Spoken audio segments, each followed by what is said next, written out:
Hello, I'm Mombierella. Welcome to a tale as old as time. And now, Poor Unfortunate Soul, A Tale of the Sea Witch by Serena Valentino. Adapted, in part, from Disney's The Little Mermaid. Copyright 2016, Disney Enterprises Incorporated. Chapter 4, The Little Sea Poppet. Tucked away in the gingerbread-style mansion, Flans and her witches prepared for Ursula's story. The sisters put Ursula in their most comfortable spot, next to the fireplace, in a lovely overstuffed periwinkle velvet chair, with many red quilted pillows piled high to rest her weary feet upon. She was not used to walking on land, on two legs, and it wore on her. Alongside her chair was a little round table with a rose-patterned teacup set on it. Steam curled up and out of the cup like wispy tentacles. If it hadn't been for the unfortunate events for both the sisters and their dear friend, this would have been just like one of their countless delightful visits, during which they'd usually gossip about the goings-on in the various kingdoms or share stories of their wicked deeds. There was nothing quite like sharing stories with other witches, especially with a witch like Ursula. She was a true witch with a royal background and with great power. But most important, she had a sense of humor. There was nothing she didn't find humorous, even in herself. She was the cheekiest witch they knew, and that was probably why their little sister Circe liked her so well. Oh, Circe. Their dearest little sister. Would they ever see her again? Was she lost to them forever? "What if something terrible happened to her?" cried Ruby. "You must stop this obsessive fretting over Circe at once, Ruby, please. Yes, calm yourself. Ursula's going to share her story now." Ursula's voice was calm and flat. There was no hint of her customary histrionic flair. Her voice did not boom. It was almost small, and she seemed more serious than the sisters had ever seen her. My father found me floating on the waves, clutching to a piece of splintered wood, which he presumed was the tattered remains of a terrible shipwreck. He scooped me out of the sea and brought me back to his village, and that is where I lived, with my father. He called me his little sea poppet and raised me as his daughter, and that is what I was, his daughter. I waved him goodbye every morning when he went out to his fishing boat and prayed the sea gods would bring him back to me safely, which they always did. He was the only person in the world who truly loved me.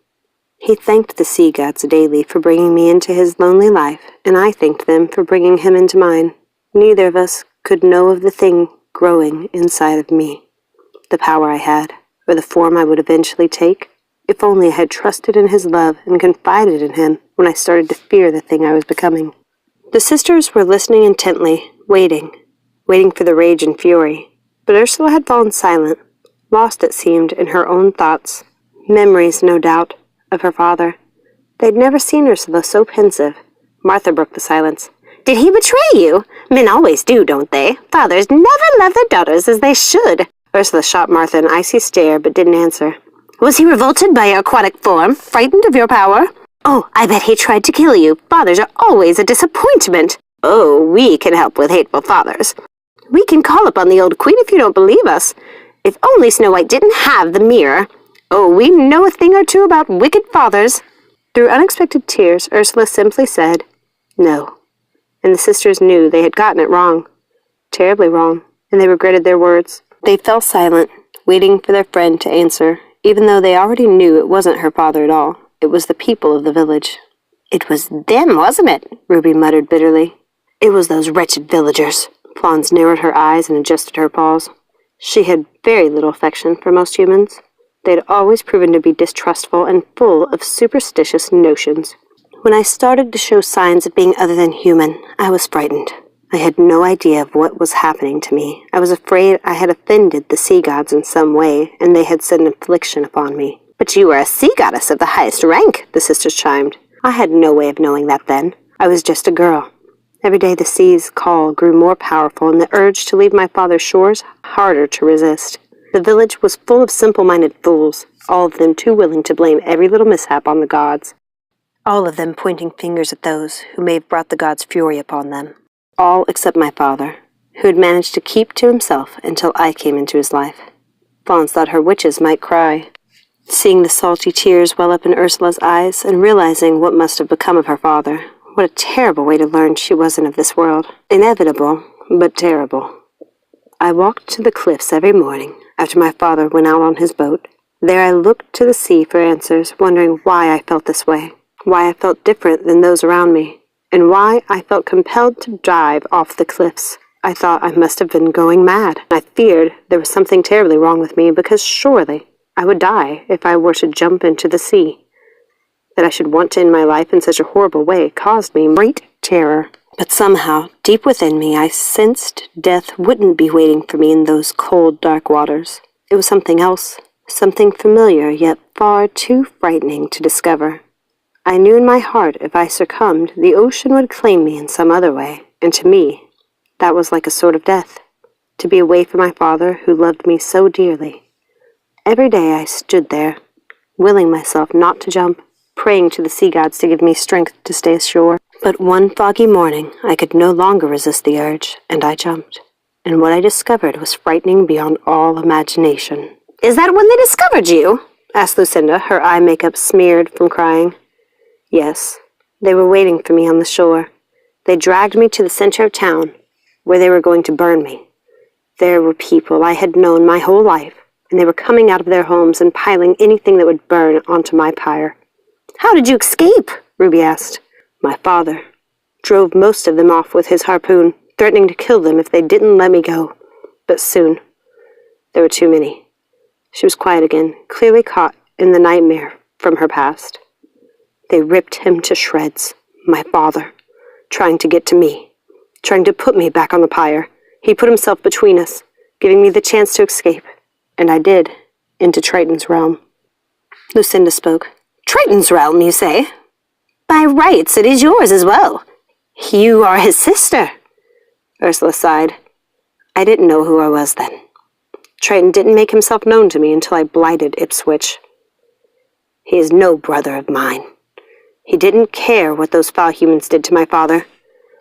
What they did to me, he brought me to his kingdom and presented me as his beloved sister, but even he wouldn't let me live among his people in my true form.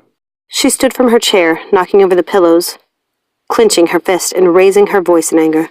This was the face that greeted my new family, and this body, with the exception of a mermaid's appendage.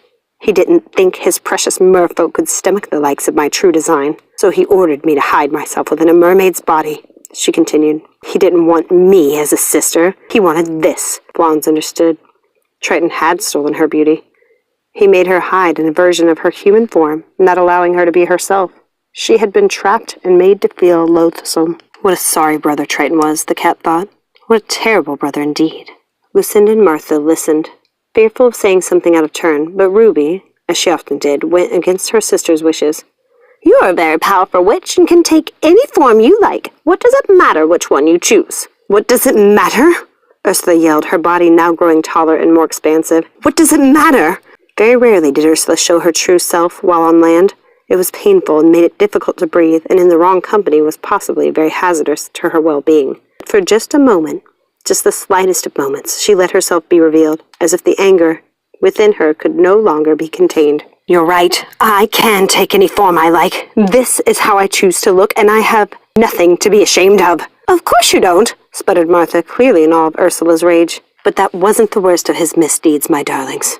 Remember, I was in that village for years, and my brother never came looking for me. It wasn't until after my father was killed, and I returned to destroy those foul, murdering humans, that he made himself known to me. And why? Why do you think he came?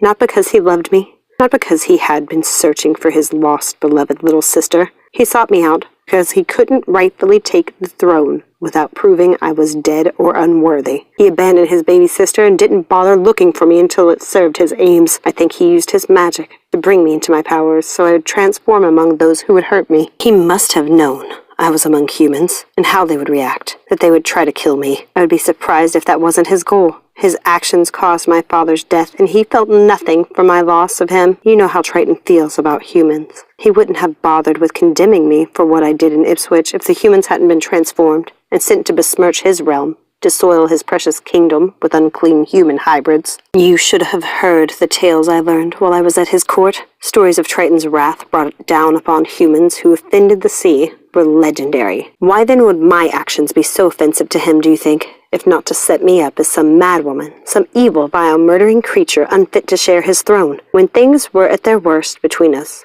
When he was still making a pretense of wanting me to be by his side, he actually said my father deserved his fate for the countless murders he committed as a fisherman and for not fearing the gods. Deserved to be torn to shreds by those horrid humans. Your father was protecting you. Triton cast me aside.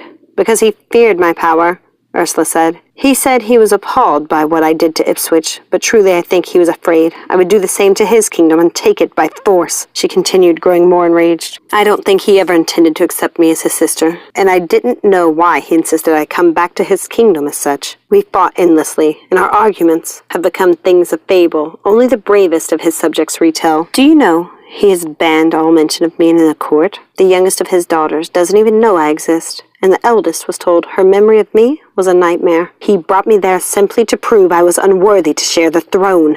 You could have ruled together, said Lucinda, feeling Ursula's sorrow for the loss of her father, and possibly the loss of her brother as well. And now, instead, I shall take his kingdom, my kingdom, by force, and destroy anyone who stands in my way. He could have been my brother, my family, but that time has passed. Damn him to Hades for what he's done. Damn him to nothingness. And there it was, hate. Hate for the foul human creatures who had murdered Ursula's father, and for her brother, who had treated it like a trifling matter. Hate for the brother who made his sister feel like a loathsome creature, to be shut away and never looked upon. The sisters gathered that hate like a precious gift, because that was what it was. It was the very thing that was going to bring them the power to return their sister Circe to them. Now, they just needed to devise a way to kill Triton. Ursula smiled, another one of her wicked grins. It was the sort that made you certain she was conjuring a plan, and she did indeed have a plan. We will ruin his daughter.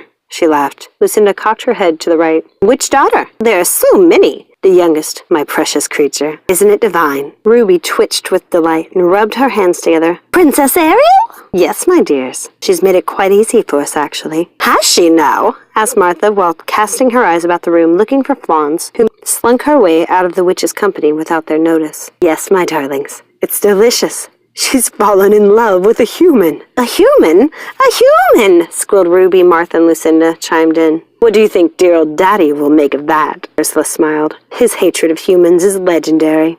He brings down their ships at every opportunity. The sisters looked at each other in a way Ursula had grown to understand. After being so close to them for so many years, they had an idea. What is it, my darlings? What have you concocted in your devious little minds? The sisters sat silently for a moment. In contemplation, their large eyes widening and smiles growing, cracking the facade of their smooth white porcelain faces and causing them to look like crumbling whitewashed stone. She will want to become human herself. It will kill Triton, turning his beloved daughter into something he loathes. But that isn't enough. It's just one of his many punishments. First, to see her transformed, then witnessing her destruction. Only then will he understand true loss. Ursula laughed and said, but not before he surrenders his soul. And that, my dearest darling witches, will be his undoing. With that, all the witches laughed, delighted in their hate and with their scheme. This time, however, they were sure not to allow their voices to travel to the kingdoms beyond, as was customary. This was a dark secret sort of magic, and they couldn't stand for interference of any sort, not even from a well-meaning witch who wanted to lend her magic to their mix. No, this was far too important, because their hate was pure. Their righteousness was unpolluted by doubt. We will ruin Ariel. The daughter will pay for the sins of the father, and then we will kill Triton. And when we do, we will dance. Yes, dance. We will dance on the grave of your tyrant brother. The three sisters spun in circles, dancing around Ursula, who had splendidly transformed into her true form. Her tentacles grew and curled around the odd sisters as they stomped their tiny black boots, singing songs of Triton's death, while Ursula's laughter rattled the teacups and potion bottles in the little house where the witches plotted the ruin of Triton's youngest daughter, Ariel. Thank you so much for listening. Please like and subscribe. Make sure to ring that notification bell to keep up to date on all the new magic coming out. And remember, let it go and keep moving forward. Have a magical day.